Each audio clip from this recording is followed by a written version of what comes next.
ingin datang susah. Tapi kita rindu untuk bertemu. Kemudian tiba-tiba orang tersebut ngirim mobil kepada kita. Oh, apa? Ada mobil. Untuk apa? Untuk kamu. Untuk apa? Untuk kamu pergi ke syekh, ke guru. Kira-kira kalau kita normal, otak kita sadar, sehat, senang atau tidak? Senang. Coba, mesti yang begitu menyadari bahasanya ini kiriman agar saya melaju menuju yang ngirim mobil dong, begitu.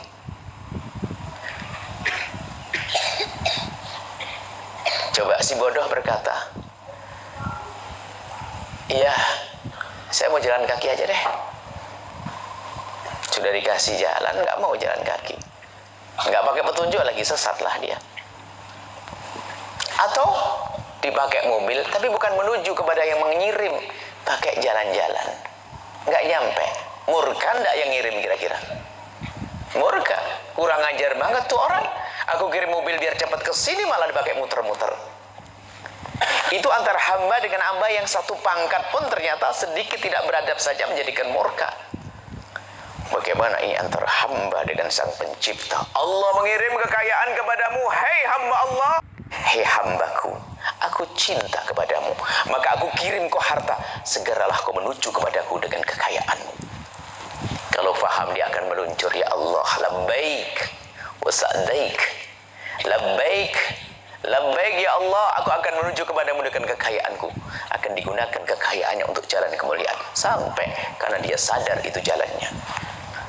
Si guru bahasa Inggris diberi oleh Allah ilmu bahasa Inggris, guru matematik diberi Allah ilmu matematik, dia sadar itu kiriman dari Allah, ia gunakan menuju kepada Allah. Aku tidak punya apa-apa kecuali ilmu ini, harus manfaat ilmu ini, akan aku ajarkan kepada manusia. Tapi manusia seperti apa yang aku ajari? Ada pilihannya. Calon guide ngantarkan turis mungkin sambil berzina, minuman keras. Calon ini macam-macam. Pilihannya apa? Ini santri yang calon juru dakwah. Ini. Semua ini adalah di hadapan seorang guru bahasa Inggris atau guru matematik. Suruh milih. Hamba yang hatinya sambung kepada Allah, ilmu duniaku akan jadikan ilmu akhirat. Pilih. Ini santri, kelak dia akan jadi juru dakwah. Dengan bahasa Inggrisku dan ilmu matematikaku akan digunakan untuk kebaikan. Yang sadar bahwasanya ilmu yang Allah berikan adalah pesan, ada pesannya. Tapi si bodoh nggak pernah melihat Allah. Dengan ilmu bahasa Inggris dan ilmu matematiknya, yang penting aku dapat makan, dapat duit dengan ini semuanya. Ngajar asal, betul jadi guru bahasa Inggris. Yang diajari adalah calon-calon guide. Kerjaannya adalah nganterin orang-orang ke tempat maksiat. Dapat apa kira-kira? Ini sebuah contoh saja. Ilmu apapun. Artinya sebetulnya semua orang itu punya, diberi oleh Allah. Hanya dia sadar atau tidak. Suatu ketika ada satu anak muda yang dia bahkan berdagang dia. Seorang pebisnis. Tidak tahu dia dapat motivasi dari mana tiba-tiba dia ingin hijrah. Hijrah apa nak? Saya ingin hijrah Bu ya, saya ingin selamat, saya ingin berdakwah. Dakwah. Ya. Maksudmu apa? Saya pengen jati-jati, pengen menjadi penceramah, bisa manfaat, punya ilmu. Sebentar. Sekarang kamu apa? Saya sukses bisnis. Hei anakku, dengar. Jika bakatmu untuk berbisnis, dakwahlah dengan bisnismu. Kalau kamu harus banting setir, berbalik menuju dunia dakwah, ceramah, belum tentu nyampe kau. Umur berapa sekarang? Ayo. Dan kecerdasanmu seperti apa? Artinya apa? Kalau ingin hijrah, orang tidak harus meninggalkan tempatnya. Hijrah itu hanya merubah niatnya. Yang dulu seorang pembisnis ingin jadi orang kaya raya dan seterusnya, kaya raya di dunia, sehingga dia bisa membuat perusahaan ini itu bersaing dengan siapapun. Tapi hari ini berubah. Dengan kekayaannya ingin selamat di hadapan Allah. Tinggal klik niatnya. Jadi tetaplah kau duduk di situ, wahai anak muda. Besarkan bisnismu, di balik bisnismu, keuntungannya akan mengucur kepada tempat kemuliaan. Itu dakwah. Nggak harus meninggalkan. Nggak harus meninggalkan wilayahnya. Justru dalam kehidupan manusia itu harus warna-warni dong. Kalau kita kembali kepada zaman baginda Nabi, ada fuqaha, mufti hebat, Abadillah, Abdullah bin Umar, Abdullah bin Abbas, dan seterusnya. Tapi ada yang punya strategi perang dahsyat. Sayyidina Khalid bin Walid, Sayyidina Usamah bin Zaid, dan seterusnya. Punya bagian masing-masing. Dalam dunia bisnis ada Sayyidina Abdurrahman bin Auf. Tapi semua cita-citanya sama.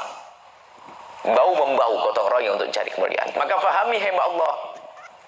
Allah memberikan kepadamu bekal, cuman sadar atau tidak. Si fakir pun diberi Allah bekal untuk menuju kepada Allah. Mungkin si fakir berkata, bekal apa yang Allah berikan kepadaku menuju kepada Allah? Dia seorang alim, bisa ngajar, muridnya banyak, pahalanya banyak, enak banget dia bisa menuju kepada Allah dengan ilmu. Itu si kaya banyak bersedekah. Sehingga si fakir itu berkata, apa yang Allah berikan bekal kepadaku? Ingat kisah pada zaman Nabi, makna ribtoh. Ada orang, dikisahkan ada seorang laki-laki. Dia bukan seorang alim, bukan seorang kaya raya, tapi dia punya pangkat seperti seorang alim yang mengamalkan ilmunya dan orang kaya raya yang banyak berderma. Apa kisah si fakir itu? Si fakir itu ternyata di dalam hatinya adalah kerinduan.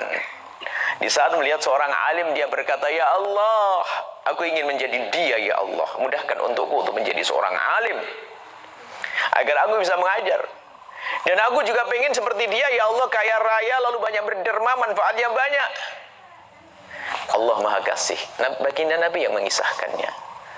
Karena ketulusan niat si fakir tersebut sudah diberi Allah di akhirat pahalanya orang alim dan pahalanya orang kaya yang berderma. Kan mudah dengan Allah. Lalu apa yang harus dilakukan bagi si fakir? Fakir yang selamat dengan kesabarannya. Sabar juga bagi seorang fakir adalah kendaraan menuju kepada Allah. Kan nasib buruk, sudah fakir dia suka nyuri, sudah fakir dia suka nyolong, suka fakir suka nyopet, suka fakir suka berbohong. Dan kefakiran tidak perlu dihinakan seperti halnya kekayaan tidak perlu dicela. Sebab kisah fakir dan kaya itu kan kisah di dunia ini. Sebab surga itu bukan hanya untuk orang kaya, tapi juga bukan hanya untuk orang fakir. Yang masuk surga bisa orang kaya, bisa orang fakir. Yang masuk surga bisa saja seorang raja, juga seorang budak. Di surga ada seorang raja, namanya Raja Daud, Raja Sulaiman, surga. Tapi di surga juga ada bekas budak, Sayyidina Bilal bin Rabah. Ayo, di surga juga ada orang kaya seperti Sayyidina Abdurrahman bin Auf. Di surga juga ada Abu Hurairah, orang yang sangat fakir. Maka tidak boleh orang merasa terpuruk dengan kefakirannya. Sebenarnya itu ujian untuk dia naik pangkat. Begitu juga seorang kaya tidak boleh terlena dengan kekayaannya, karena itu sesungguhnya adalah ujian untuk naik pangkat. Maka yang tidak lulus ujian akan gagal runtuh. Alangkah banyaknya si kaya tertipu dengan kekayaannya, tidak sadar kalau itu ujian, sehingga dia nggak lulus menjadi orang kaya yang semenang-menang. Orang kaya tidak mengerti bayar zakat, orang kaya tidak pernah peduli kepada sesama, orang kaya tidak mendermakan hartanya, tidak menolong orang lain. Orang kaya yang sengsara dia. Begitu sebaliknya ada si fakir yang dengan kefakirannya pun ternyata hatinya kotor, dan seterusnya. Tapi di sana ada hamba-hamba terkasih Allah. Orang kaya ahli surga dan orang fakir ahli surga. Kuncinya satu, sadar bahwasanya apa yang Allah berikan kepadanya adalah sebetulnya ada pesannya yang berbunyi, wahai hambaku, menujulah kepadaku dengan apapun yang aku berikan kepadamu. Termasuk sakit yang Allah berikan kepada seorang hamba sesungguhnya adalah kalau seorang hamba itu tahu untuk pengangkatan derajat bagi hamba tersebut. Bahkan ada jaminan kedekatan kepada Allah. Bahkan siapapun yang dekat dengan orang sakit akan menjadi dekat kepada Allah. Hebat sekali. Orang sakit bukan saja sekedar orang itu sakit dekat kepada Allah, tapi orang sakit menjadikan sebab orang yang dekat dengan orang sakit akan dekat kepada Allah. Dalam hadis qudsi Allah berfirman, "Abdi maridtu falam ta'udni." Kisah nanti Allah itu berfirman kepada hambanya, "Hei hambaku, aku sakit, kau tidak kunjung kepadaku." Seorang hamba terheran-heran, bagaimana engkau sakit? Wa anta rabbul alamin, engkau adalah Tuhan semesta alam, bagaimana engkau sakit ya Allah? Dijawab, abdi fulan. Dijawab oleh Allah, abdi fulan, hambaku yang bernama ini sakit.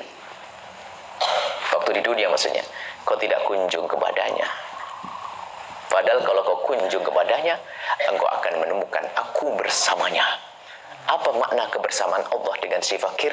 Maknanya adalah kasih sayang Allah. Artinya, kalau kita bisa dekat dengan si sakit tadi, orang yang sakit dengan penuh kasih, menghibur orang sakit, kita menjadi sebab diberi oleh Allah. Dengan kedekatan kita kepada orang sakit, menjadi sebab kita dikasih sayangi oleh Allah. Lihat. Ternyata sakit itu sendiri membawa kemuliaan bagi orang yang dekat kepadanya. Lalu bagaimana dengan si sakit itu sendiri? Banyak riwayat tentang orang sabar pahalanya akan diberi oleh Allah, nggak pakai hitungan apa yang kau inginkan, bukan pakai hitungan. Kalau hitungan kan 1, 2, 3, 4, 5, 7 kali lipat 700 dan seterusnya. Tapi kalau ini enggak. Orang bersabar akan diberi oleh Allah pahala. Yang bahasa sederhana, kamu minta apa wahai hambaku? Kebersamaan dengan Allah, na'indal munkasirati qulubuhum. Aku bersama orang-orang yang hatinya tercabik-cabik karena kefakiran, karena sering sakit. Loh, dengan Allah juga. Apalagi kalau orang fakir, orang sakit, orang tertindas itu ternyata dia adalah punya pintu menuju kemuliaan dengan ketertindasannya dan kefakirannya. Bahkan orang lain pun kalau ingin menuju kepada kemuliaan perlu lewat dia kok. Coba, kalau kita berkasih sayang dengan mereka, ternyata kita mendapatkan kemuliaan juga dari Allah. Kebuka jalan kita.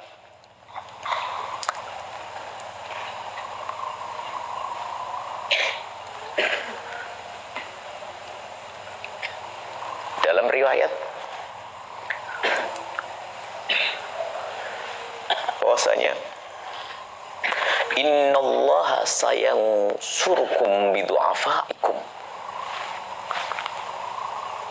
Allah akan menolong kalian karena si lemah, karena orang-orang lemah yang bersama kalian.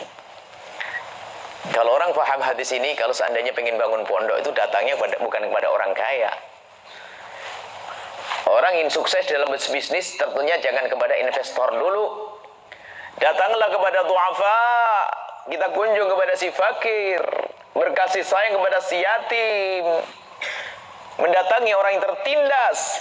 Kedekatan kita dengan mereka ini akan mengundang pertolongan dari Allah. Tapi logika kita nggak begitu. Kalau saya ingin bangun pondok dekat dengan orang kaya, ya salah dong.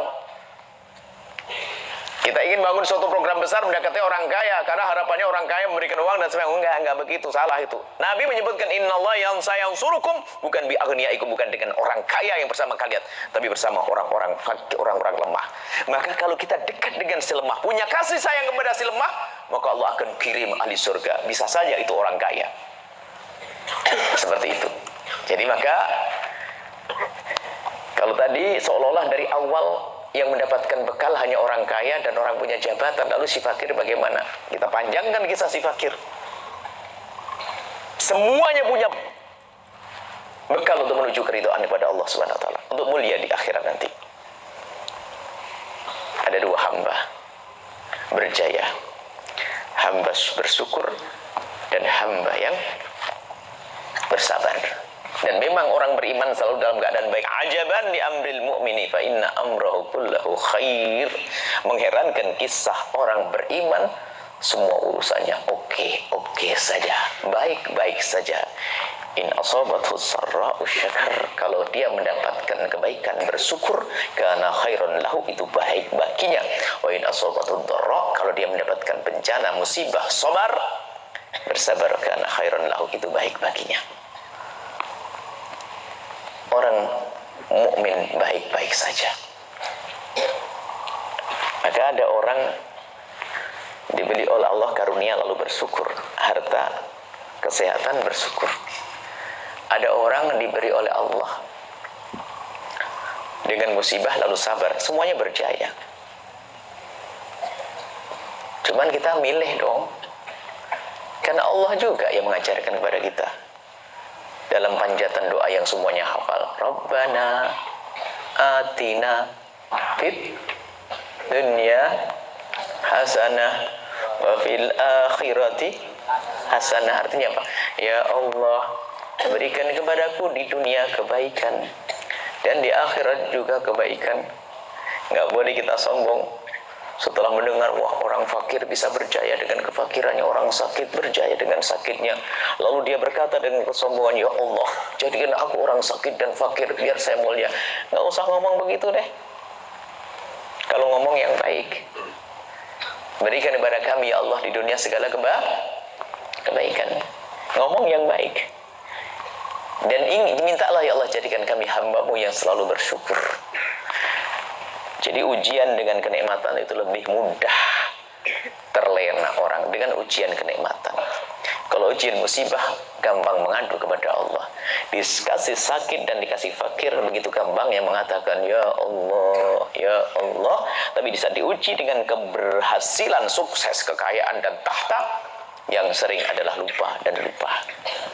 Maka pandai-pandailah mensyukuri karunia. Mintalah agar menjadi hamba yang bersyukur. Dan hamba bersyukur itu adalah sedikit. Waqalilun min ibadiyah syakur. Sedikit hamba Allah yang bersyukur tuh. Semoga Allah menjadikan kita golongan orang yang bersyukur. Biar sikit ya. Maka syukuri anak-anakku, para santri, dan siapapun yang sikit acara ini, apa yang Allah berikan kepada Anda, renungi, syukuri, dan yakini bahwa Anda punya pintu menuju surga Allah. Allah Maha Kasih. Semoga Allah mudahkan kita dalam meniti jalan kemuliaan. Semua yang diberi segala kebaikan. Semoga Allah menjadikan kita hamba yang saling mencintai karena Allah, dijauhkan dari benci, dengki, dendam kepada sesama, diganti dengan cinta. Allah mengampuni orang-orang telah mendahului kita yang masih hidup panjang umur, sehat afiat. Dan semoga Allah menjauhkan kita dari malapetaka dunia, akhirat, lahir batin.